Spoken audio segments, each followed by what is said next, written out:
Hello, welcome to Shiva Madhu. Nenu Madhumita Shiva Balaji and right now ma New Zealand trip lo memu Gibston Vineyard lo unnamu.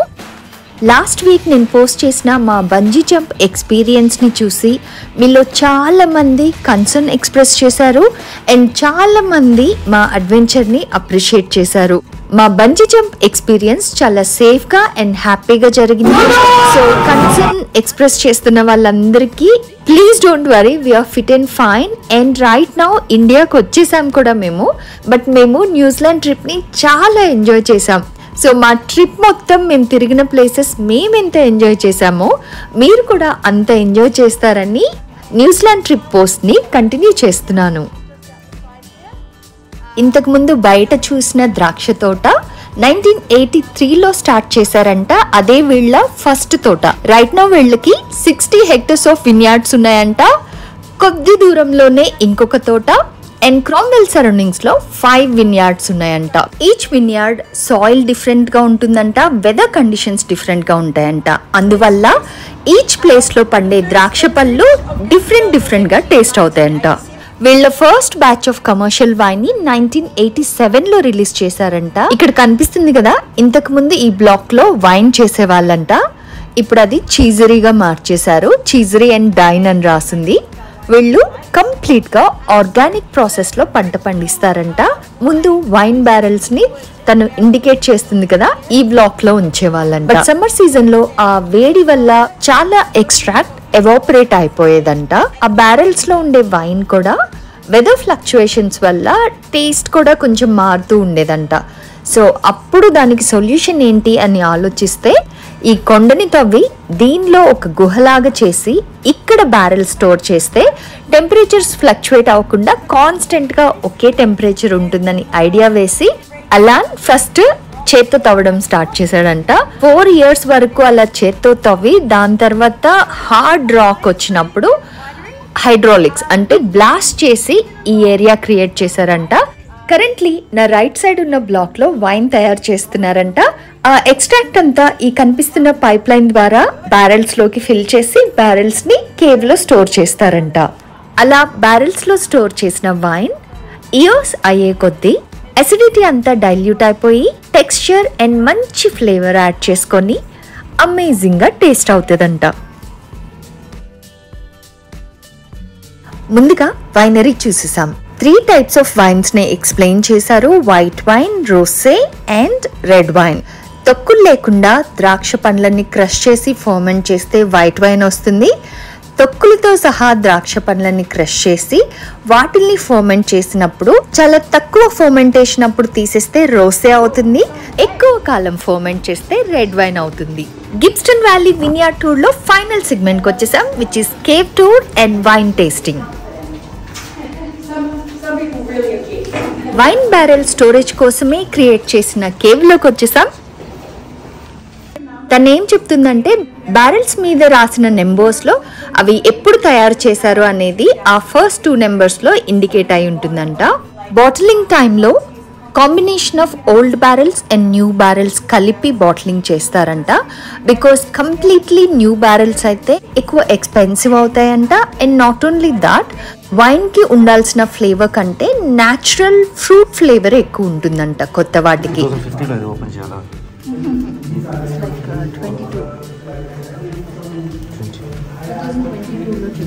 గుహలో ఏదో సంపద దాచిపెట్టినట్టు ఈ oldest bottles ని చాలా భద్రంగా preserve చేశారు.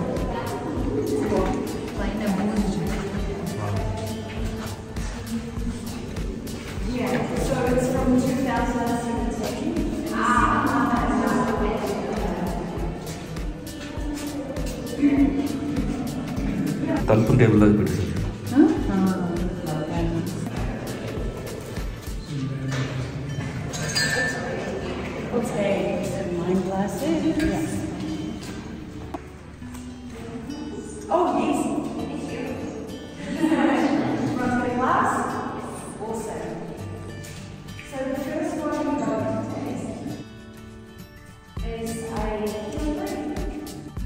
Tasting ఇచ్చిన ఫస్ట్ వైన్ 2022లో మ్యానుఫ్యాక్చర్ చేసిన వైట్ వైన్. ముందే చెప్పేస్తున్నా, నేనేమి ఎక్స్పర్ట్ కాదు కరెక్ట్ రివ్యూ ఇవ్వడానికి. Whatever I felt genuinely అది చెప్తాను. అండ్ వైన్ని ఎలా టేస్ట్ చేయాలి అని ఒక ప్రాసెస్ గూగుల్ చేసి మరీ నేర్చుకొని ఫస్ట్ స్టిర్ చేసి దాని తర్వాత నోసింగ్ అంటారు, స్మెల్ చూసి దాని తర్వాత మెల్లగా స్ట్రాతో మనం ఏదైనా జ్యూస్ తాగితే ఎలాగా అని తాగుతామో అలాగా మెల్లగా నోట్లోకి తీసుకొని మన సెలైవాతో పాటు వైన్ని మిక్స్ చేసి నాలుక మీద ఫీల్ అయ్యే కరెక్ట్ బ్లెండ్ తోటి వైన్ టేస్ట్ని జడ్జ్ చేస్తారంట.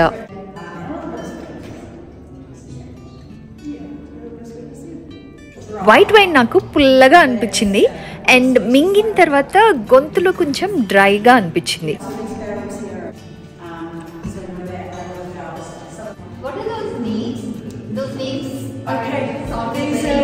These are personal jokes between the winemakers. I have no idea what Puss in Boots means. I don't know why it's ఈ బ్యారెల్స్ మీద ఏదో ఫన్నీ నేమ్స్ అన్ని రాసుండాయి. అవి ఏంటి అని అడిగితే అవి personal jokes between wine makers అని చెప్పింది. తనకు కూడా ఐడియా లేదని చెప్పింది. మాకు సర్వ్ చేసిన సెకండ్ వైన్ రోసే.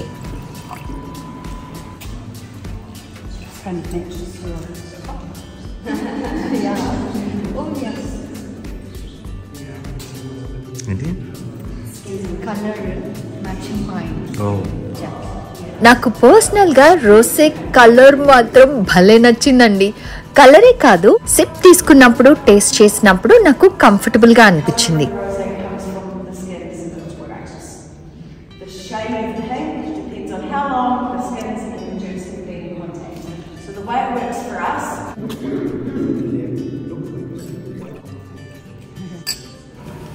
మాకు సర్వ్ చేసిన final wine red wine. Cheers చెప్పిన తర్వాత గ్లాస్ని కింద పెట్టకూడదంట.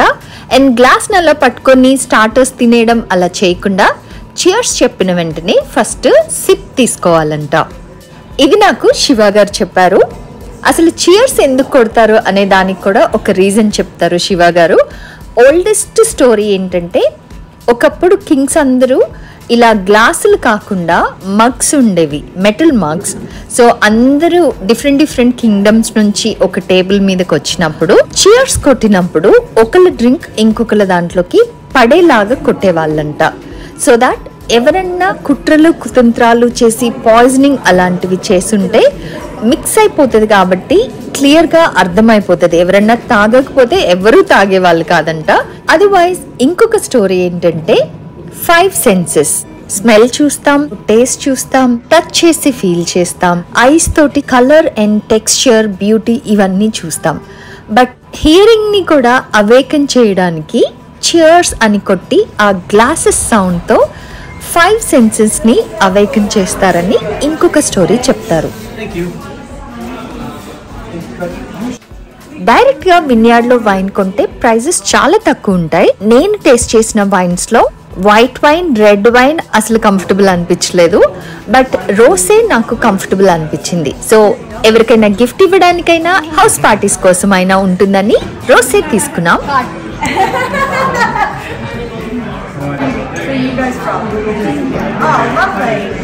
Do you guys follow the cricket? Yes. Yeah, I'm a big fan too. చాలా చాలు. తీసుకో.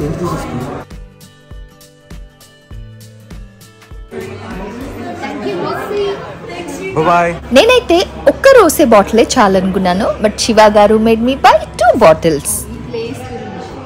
ఈ వాల్ మీద ఉన్న పిక్చర్స్ లో గిబ్స్టన్ వ్యాలీ హిస్టరీ మొత్తం డెపిక్ట్ చేస్తున్నారు.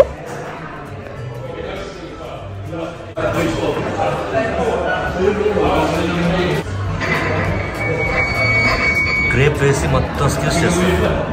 గ్రేప్స్ వేసి ఇది తిప్పినప్పుడు లోపల గ్రేప్స్ క్రష్ అయ్యి జ్యూస్ ఎక్స్ట్రాక్ట్ అవుతుంది అనమాట. ది ఓల్డెస్ట్ వింటేజ్ మిషనరీ ఇది.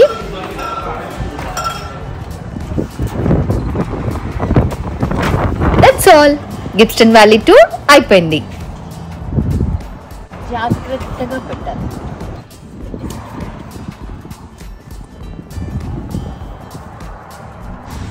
చిక్కగానే ఉన్నాయండి కానీ గ్రేప్స్.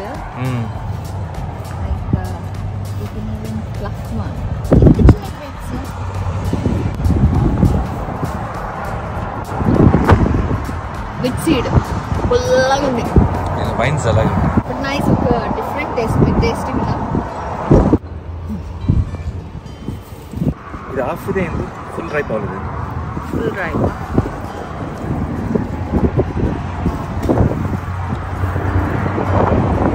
సీడ్ ఉంది. బాగానే ఉంది.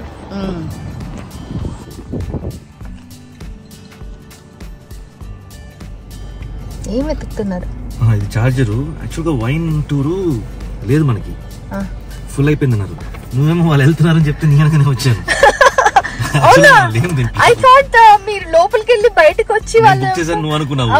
నువ్వేమో వీలు పిలిచారని చెప్పేసి నేను అనుకున్నాను. ఇట్స్ ఫుల్ ఫర్ టుడే, రేపు ఉంది అంటే నేను ట్రావెల్ అయిపోతున్నాను మేము చెప్పాను. But you can taste here అని. అంటే మన ప్యారెంట్స్ అని చూడలేం కానీ టేస్ట్ ద వైన్ అని. బ్రింగ్ మై వైఫ్ అని చెప్పేసి బయటకు వచ్చారు. నువ్వు రాండి వెళ్ళిపోతున్నాను, నువ్వు అక్కడ మాట్లాడుకున్నావు, నేను మొత్తానికి మన టూర్ అలా జరిగింది.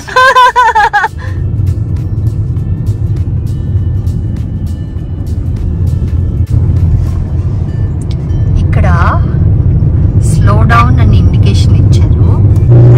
క్రాష్ రేట్ ఉందంట ఇక్కడ. స్పెషల్లీ ఆ హిల్ నుంచి రాక్స్, పెద్ద పెద్ద రాక్స్ రోల్ అవ్వకుంటూ వస్తాయంట. So slow down and cautious గా వెళ్ళమని there is a sign board.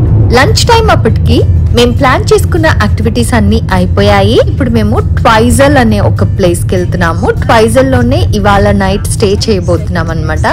So ట్వైజల్ లో పెద్దగా ఫుడ్ జాయింట్స్ కానీ ఇంట్రెస్టింగ్ ఫుడ్ కానీ ఉండదంటే ఆన్ ది వేలో క్రామ్వెల్ లో ఫుడ్ పికప్ చేసుకుంటున్నాం.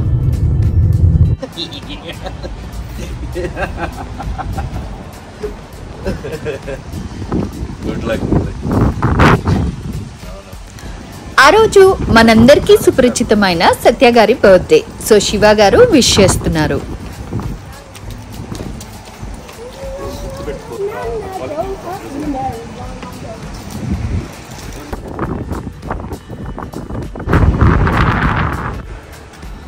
Pizza garlic bread, cheese garlic bread అని చెప్పారు. Cheese garlic bread and peri peri chicken pizza, double hot extra sassy juicy ఏమేమో చెప్పారు మీరు. Thin crust. ఇది బాగాలేపోవాలి, ఇప్పుడు మీకు ఉంది. Looks good. ఓ వేసాడండి, మధ్య మధ్యలో వేసాడు.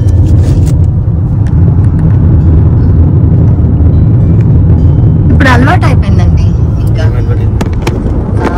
Lakes, mountains, it's like quite common sight. Sudden గా రోడ్డు మధ్యలో ఆగాల్సి వచ్చింది. అండ్ శివ గారు లగేజ్ అడ్జస్ట్ చేసి సీట్ అంతా అడ్జస్ట్ చేస్తున్నారు. ఎందుకో చెప్పుకోండి. What's your name? I'm Madhu. Madhu? Yeah, he's Shiva. Shiva? Yeah. With a B or a V? V. Oh, Shiva. Shiva. Yeah, Shiva. Yeah, As in that Shiva. You are? I'm Rohan. Rohan. Yes. Okay, that's an Indian Yes. name, obviously. Yeah. Get in. మాకు ఒక which hiker on the way లో lift అడుగుతూ కనిపించాడండి. So అతనికి lift ఇచ్చాం. No, I don't. Sorry. Not at all. Not at all. Okay. What do you do? I'm a social worker. Oh. Yeah, I work in disability support, and so Okay. I help my clients who have disabilities. And what are you folks doing in New Zealand? We are shooting. You what? Film shooting. Oh, film shooting. Yes. So I thought you said a different word then. Joke అర్థమైంది కదా. Shooting అనగానే ఒక్క నిమిషం stun అయిపోయాడు, తను భయపడిపోయాడు rifle shooting అనుకుని. That's a South Indian film. Mostly it will be pan Indian film now. Okay. It's called Kannappa. Okay. So we've been to Wanaka. Okay. Before that we've been to North New Zealand, Rotorua, Auckland, and this schedule is in Wanaka. Okay. So we finished the work by 28th and we are on road trip from there. That's nice. Oh, yeah. Yes. Yeah. That's Yes. pretty cool. This is exactly how I've been traveling around. Yeah. So there are people who gives you lift. Yeah. I hitchhiked all the way from Christchurch to the west to Arthur's Pass, which is in the centre, then over to the west coast. Which hikers అంటే hiking చేసే వాళ్ళే. But యూజువల్గా hikers bikes are cars వేసుకొని hiking place వరకు వెళ్తారు కదా. But which hikers vehicle ఏది carry చేయరండి. ఒక ప్లేస్లో హైకింగ్ ఫినిష్ అయిపోయాక ఇంకొక హైకింగ్ ఏరియా ఒక 200 కిలోమీటర్స్ 300 కిలోమీటర్స్ డిస్టెన్స్లో ఉన్నప్పుడు ఇలా రోడ్డు మీద నిల్చుని వేరే వాళ్ళని లిఫ్ట్ అడిగి ఆ ఇంకొక హైకింగ్ ఏరియాకి వెళ్తారు. Do you find people on the way or you love it doing it alone? I mean, if there were people who were doing the exact same thing that I was, then I'd happily go along with them. But the fact of the matter is that this is the path that I have chosen myself, and it's unique to me. Not many people are doing exactly what I'm doing at exactly the same time, right? So that's why I can't, hire a company. Social worker, but are you paid? Yeah. I work for a company, and the company coordinates between people living with disabilities and myself as a worker. Yeah. Like the country is is different. There are definitely some very, very good spots. Even in North. Yeah. And there's one spot in particular that is amazing in the North Island called the Tongariro National Park. And that's where they filmed Mount Doom in Lord of the Rings. And it's amazing. In Maori, it's called Narahoe. A beautiful place.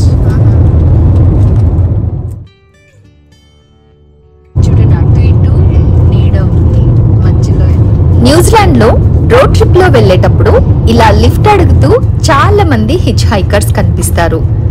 ఇతను Indian లాగా అనిపించాడు, so ఆపి lift ఇచ్చామన్నమాట. But actually తన roots Indian, కానీ తను complete గా ఆస్ట్రేలియాలో పుట్టి పెరిగాడంట.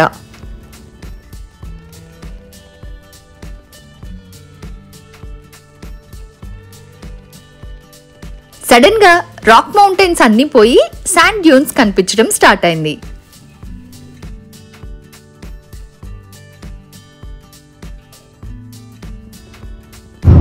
This is where I think they filmed in Lord of the Rings, the area of Rohan. This place? Yes, I think so. Lord of the rings మూవీలో ఏదో ఒక scene ఇక్కడ షూట్ చేశారని చెప్తున్నాడు తను. ఈ రోడ్ ట్రిప్ లో చాలా దగ్గరలా గొర్రెల మందలు ఇలా గడ్డి మేస్తూ చూసాం. బట్ ఫస్ట్ టైం గోవుల్ని చూస్తున్నాం. మా డెస్టినేషన్ ట్వైజల్ వచ్చేసింది. మేము సిటీలోకి వెళ్ళాలి అండ్ రోహన్ ఏమో ఇంకొద్దిగా దూరం ఉండే లేక్ టికాపు వెళ్ళాలన్నమాట. సో తను హైవేలో నన్ను వదిలేయండి అని చెప్పాడు. సో తనని హైవే దగ్గర డ్రాప్ చేసి మేము జస్ట్ లెఫ్ట్ తీసుకున్న వెంటనే మా హోటల్ వచ్చేసింది.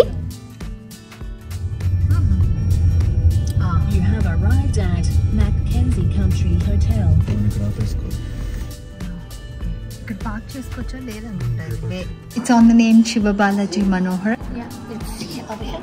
So I just want his card registration and signature. Okay.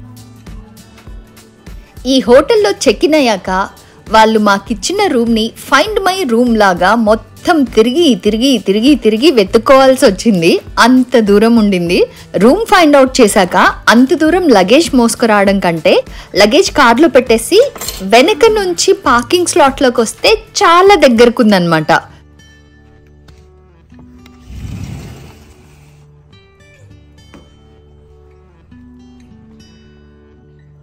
So Shiva గారు కార్లో లగేజ్ తీసుకొచ్చి మళ్ళీ పైకి వస్తున్నారు.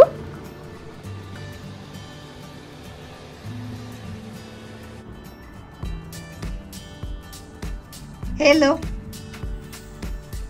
Welcome home. ఏంటి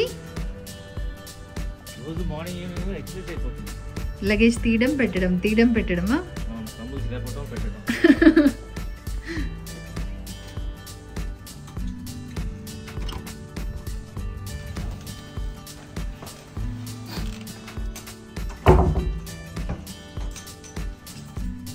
అందమైన వ్యూ చూసుకుంటూ ఆ చల్లటి వాతావరణానికి కాసేపు అలా కూర్చొని కబుర్లాడుకొని వి హ్యాడ్ గ్రేట్ నైట్. మళ్ళీ ఇంకో వీడియోలో కలుస్తాను. Until then bye.